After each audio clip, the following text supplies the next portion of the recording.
I'm very aware that we are living at a time of great unrest and inequality. And people want jobs. This is a huge issue right now. And I want to say, though, that I'm worried that what this is spilling into is this form of automation anxiety. People are feeling a great deal of anxiety that somehow the automation is going to cause them accelerate the loss of jobs and create more inequality. And now remember, this is a very old fear. I mean, going back to the early days of robots, right? They always seem to get loose and do something that we didn't anticipate. And that was the idea that robots are going to take over. That's not new. And of course, this goes actually even way back to Prometheus and the ancient Greeks, and all up through Western culture, from the golem to Frankenstein. And this is actually the subtitle of Frankenstein was The Modern Prometheus. It's the whole idea of hubris, and we have to be careful what we wish for. That these technologies are very complex and powerful, and they may get out of control. It's also related, I think, to a lot of concerns that people have about immigrants. So when you worry about jobs, the first thing you turn to is, it's the immigrants. They're going to come and steal our jobs. This is a very old trope.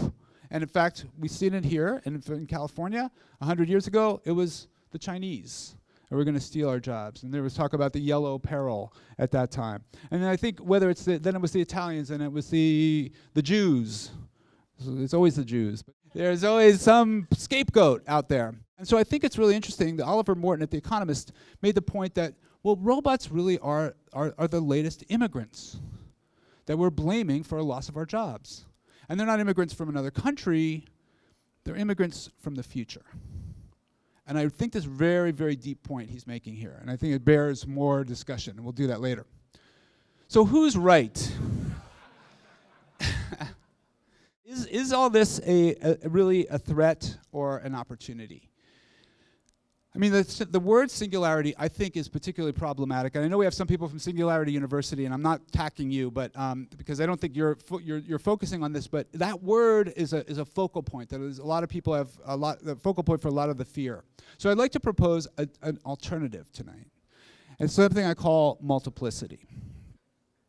So rather than a monolithic AI that's coming to take over and dominate and basically surpass humans, multiplicity is really about robots and humans working together.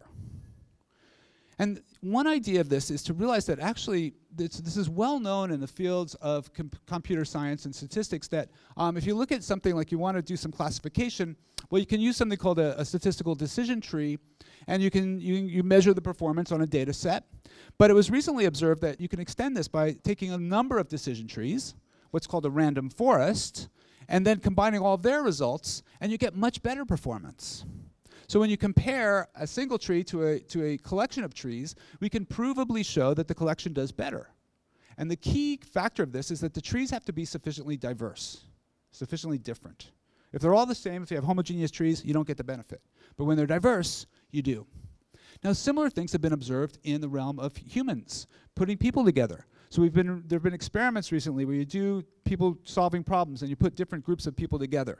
And when those people are homogeneous, you get a certain level of performance. But when there's a diversity, when you have different people of different backgrounds, different histories, different cultures, different ways of thinking, they come up with better results. It's because people think differently. I really object to this idea of the IQ, where there's a one linear dimension, everybody's got a slot on it. It doesn't make any sense. Intelligence is not a one-dimensional axis. There's many dimensions. It's super high-dimensional, and people have many different strengths in many different dimensions. And so the key here is a reminder, what this is all teaching us is that the importance of diversity. Diversity in thought. Neurodiversity. It's a way of reminding ourselves that diversity in hiring is not just about correcting a historic wrong or being politically correct. It's actually about getting better performance. So I want to come back to this idea. I think multiplicity is something we should be thinking about and trying to understand. It's not well understood. There's no science of multiplicity right now. How can we combine groups of machines with groups of humans in appropriate ways to get them to perform most effectively?